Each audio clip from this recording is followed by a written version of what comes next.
नमस्कार दोस्तों, कहानी में नए आए हो ना, चैनल को सब्सक्राइब कर देना। कहानी में स्टार्ट करता हूँ। वो कहते हैं ना, डरना मना है। इस कथन के बाद मैं जो कहानी सुनाऊंगा ये बात फेल हो जाएगी, क्योंकि ये घटना बिल्कुल मेरे साथ हुई है। मेरे साथ जो हुआ है पूरी ज़िंदगी हिलाने वाला था। मैंने ऐसे आदमी से बात की जो इस दुनिया में था ही नहीं, इस दुनिया का था ही नहीं। अनजाने में मेरे साथ ये हुआ, मेरे को पता भी नहीं था कि मेरे साथ ये हो सकता है। दरअसल दोस्तों, उस समय की बात है जब मेरे एग्ज़ाम चल रहे थे। अब आपको पता है एग्ज़ाम हमारे गांव में नहीं होते, दूसरे शहरों में हमारे एग्ज़ाम होते हैं। तो मैं अपने गांव से एग्ज़ाम के लिए घर वालों से विदाई लेकर चला गया। घर वालों ने मेरे लिए पैसे दिए थे ताकि रूम ले सकूं और मैं अच्छे से खा पी सकूं। 1 महीने के एग्ज़ाम थे। मैंने जाते ही उस शहर के अंदर एक रूम लिया, अच्छे से पढ़ाई की। मेरे एग्ज़ाम रूम लेने के 2 दिन बाद थे। मैंने पहला एग्ज़ाम देने गया, बहुत ही अच्छा गया। दूसरा एग्ज़ाम देने गया, बहुत ही अच्छा गया। अब एक दिन की बात है, हम तीसरा एग्ज़ाम देने जा रहे थे।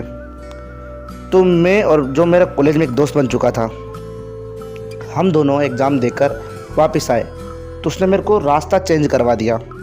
मैंने कहा, ये कौन सा रास्ता है? हम तो डेली इस रास्ते से आते जाते हैं और तू इस कौन से रास्ते पर लेके जा रहा है? तो बोलता है, अरे भाई तू चिंता मत कर, ये शॉर्टकट रास्ता है। बस ये कच्चा रास्ता पार करते ही हम अपने घर पहुंच जाएंगे। कहाँ 10 किलोमीटर चलना और कहाँ 6 किलोमीटर चलना। ये कहकर उस रास्ते से मेरे को गुजार दिया। मैं पहली बार उस रास्ते से गुजरा तो मेरे को लगा तो ऐसा ही कि कुछ ना कुछ रास्ते में गड़बड़ है। मेरे को इतनी भयानक अजीब सी आवाज़ आई उस रास्ते पे। मेरे को नहीं पता कि ये कैसा रास्ता है, परंतु मेरे को बिल्कुल भी कंफर्टेबल फील नहीं हुआ। उसके बाद मैं घर पहुँच गया। अब मेरे एग्ज़ाम 4 दिन बाद थे। मेरे दोस्त ने कहा, अपन दोनों 4 दिन तक लाइब्रेरी चलते हैं। घर पर तेरा भी मन नहीं लगता होगा, मेरा भी नहीं लगता। तो मैंने उसकी हाँ में हाँ कर दी। अब लाइब्रेरी हमारे रूम से 12 किलोमीटर दूर थी। हम दोनों पैदल जाते थे। 2 दिन लाइब्रेरी के अंदर अच्छे से गए, तीसरे दिन भी गए। अब कल हमारा एग्ज़ाम था, तो आज मेरे को लाइब्रेरी जाना था, तो मैं लाइब्रेरी गया। अब कल एग्ज़ाम था तो मेरे को ज़्यादा पढ़ना था, तो मैंने लाइब्रेरी के अंदर ही 9:30 बजा दिए। घर पर जाकर खाना भी बनाना था और खाना भी था और सोना भी था। 12 किलोमीटर का रास्ता तय भी करना था। और आपको बता दूं, उस दिन मेरा दोस्त लाइब्रेरी आया ही नहीं था। 9:30 बजते ही मैं अपनी लाइब्रेरी से निकला। अब या तो मैं वो 12 किलोमीटर वाला रास्ता पार करूं या फिर ये 6 किलोमीटर वाला रास्ता पार करूं। मेरे को ये तो पता था कि इस रास्ते में कुछ ना कुछ गड़बड़ है। ये तो मेरे को बिल्कुल भी शांति नहीं देता, अजीब सी फीलिंग दिलाता है। परंतु 12 किलोमीटर चलने की मेरी क्षमता नहीं थी। मैंने सोचा भगवान का नाम लेता हूँ और चलता हूँ। दोस्तों, मैंने भगवान का नाम लिया और मैं उस रास्ते पर चलना स्टार्ट कर दिया। जैसे वो रास्ता कच्चा रास्ता स्टार्ट हुआ, शुरू में तो मेरे को 1-2 किलोमीटर चलने पर तो कुछ भी एहसास नहीं हुआ। बस वो सुनसान रास्ता था, उल्लुओं की आवाज़ आ रही थी और कुत्ते भौंक रहे थे, ऐसी आवाज़ें आ रही थी। मैं इन बातों पर विश्वास नहीं करता कि भूत ऊत होते हैं, और मैं डरता भी नहीं था इन बातों से। परंतु मेरे साथ इस रास्ते पर जो हुआ है ना, वो बहुत ही भयानक था। मैं चल रहा था, चलते चलते मेरे को पीछे से आवाज़ आती है, इस रास्ते से मत जा। मैं चारों तरफ देखता हूँ कि ये बोला किसने। चारों तरफ अंधेरा ही अंधेरा था। उजाला था तो सिर्फ मेरे फ़ोन का, वो भी सामने वाली तरफ जहाँ मैं चल रहा था। मेरे को कुछ भी समझ में नहीं आया। मैंने सोचा शायद मेरा मन का बहम होगा, मैं ज़्यादा सोच ही रहा हूँ, इस बारे में होगा कुछ।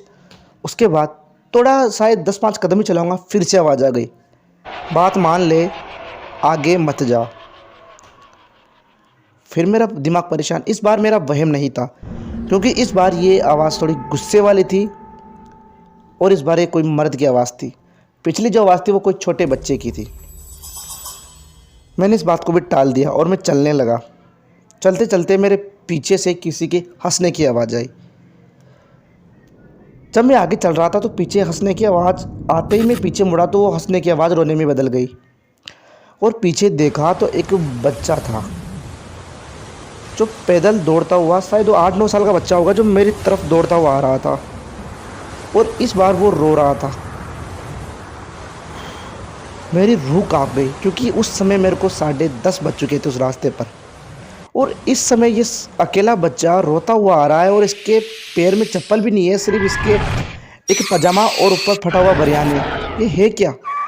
दोस्तों मैं डर गया और उसको देखकर तेजी से भागने लगा। जब मैं भाग रहा था तो ऐसा महसूस हो रहा था जैसे मेरे पीछे अब वो बच्चा नहीं, कोई 15-20 आदमियों की फौज दौड़ रही हो। मेरी हिम्मत नहीं थी कि मैं पीछे देखूं, परंतु आज मैं मारा जाता। मैंने पीछे देखा डर को काबू करने के लिए, तो ना तो कहीं बच्चा था ना ही कोई फौज थी। मेरा सिर सुन्न हो गया और मेरा दिमाग एकदम से काम करना बंद कर दिया कि ये हुआ क्या है अभी। मैं थोड़ा तेज चला, चलते चलते मैं भागने लगा क्योंकि अब 2-3 किलोमीटर का रास्ता और था। उसके बाद ही मेरे घर का इलाका जाता।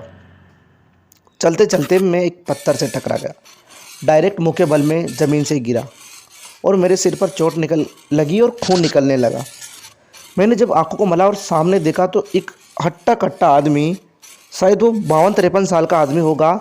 उसकी लंबी लंबी मूछें और उसका शर्ट बिल्कुल फटा हुआ है जो खून के अंदर हो रहा है, और उसके हाथ में एक तलवार है और वो तेज़ी से दौड़ता हुआ मेरी तरफ आ रहा है। और उसकी फेस पर ऐसा जैसे कि कोई वो मेरे को मारने आ रहा है, इतनी खतरनाक स्माइल थी उस समय, शायद जाने पता क्या होता। तो जब मेरे पास आने वाला था मैंने आंखें बंद कर दी और मैंने सोचा आज तो गए अपन। आंखें बंद करते उसके कदमों की आवाज़ मेरे कान के पास से गुजरी। मैंने सोचा आज तो मारे गए, कुछ ना कुछ होगा आज अपने साथ। जब मैंने आंखें खोलकर देखा तो मेरे आसपास कोई भी नहीं था। मैं झट से भागा, इतना तेज़ भागा कि भागता भागता मैं उस जगह पर पहुंच गया जहां पर मेरा घर दिखता, परंतु उस जगह पर मेरे को घर नहीं दिखा। दिखी तो एक गहरी खाई, जहां के बाद आगे रास्ता ही नहीं था। मेरे को ये समझ नहीं आया कि ये है क्या, हुआ क्या है मेरे साथ। इस रास्ते से मैं पहले गुजर चुका हूँ, यहाँ पर अच्छा खासा रोड था, आज ये खाई कैसे लग गई। अब ये खाई तो मैं पार कर नहीं सकता था, पता नहीं आगे क्या होगा। मेरे को पीछे इसी रास्ते पे जाना था वापस, परंतु मैं डर गया। इधर जाना यानी कि मौत को दावत देना, उधर जाना साफ साफ मौत। मैंने भगवान का नाम लिया और वापस इसी रास्ते पर जाना सही लगा। इस रास्ते से मैं आ रहा था। रास्ते से गुजरते गुजरते मैं चल इस बार धीरे रहा था कि मेरे को पता चल चुका था कि मैं आज मर सकता हूँ, कुछ भी हो सकता है मेरे साथ। तभी वो आदमी मेरे को सामने से चलता हुआ दिखाई देता है और इस बार धीरे था वो, और मेरे पास आता है और खड़ा होता है और बोलता है, मैंने तेरे से मना किया था ना उधर मत जा, फिर भी तू बात नहीं माना। मैंने उस समय कुछ भी नहीं किया, सिर्फ हाथ जोड़ लिए। हाथ जोड़कर मैं चुपचाप खड़ा रहा और जब मैंने साइड में देखा तो वहाँ पर कोई भी नहीं था। जल्दी जल्दी मैं वहाँ से भागा और अपने रूम में आया। फिर मैंने अपने मोहल्ले वालों से पूछा उस रोड के बारे में, तो उन्होंने कहा कि एक बच्चा और एक पिता के बहुत ज़्यादा कर्ज हो गया था, तो उसके पीछे इस गांव वाले, इस शहर वाले तलवार लेकर पड़े थे उसको मारने के लिए। तो उसने अपने बच्चे की सुरक्षा के लिए एक तलवार ली थी अपने हाथ में और अपने बच्चे को दौड़ता हुआ भगाता हुआ उधर लेकर गया था। वहाँ पर खाई थी, उसको अगर वो इधर रहता तो मारा जाता, और उधर गया तो भी मरना था। तो उसको अपने बच्चे को लेकर उस खाई के अंदर कूद गया और उन दोनों की वहीं पर मौत हो गई। अब ऐसा कहा जाता है कि जो भी उधर जाता है वो उनको मारता है, क्योंकि वो दोषी थे। जो लोग उसके पीछे पड़े थे उनको मारता है, और जो निर्दोषी थे उनको समझा देता है कि उधर मत जाओ, पहले ही संकेत दे देता है। वो अजीब सी आवाज़ आती है वहाँ पर। दोस्तों आप मानोगे नहीं, उस दिन मैंने भूत से बात की थी। वो मेरे को पहले ही सूचित कर चुके थे कि उधर मत जा, परंतु मैंने उस बात को टाल दिया था। दोस्तों कहानी अच्छी लगी तो वीडियो को लाइक कर दे, चैनल को सब्सक्राइब कर दे, और हाँ अगली बार के लिए कमेंट जरूर कर दे कि कहानी जल्दी भेजो। ऐसा मिलता हूँ आपसे अगली कहानी में, तब तक के लिए बाय बाय दोस्तों।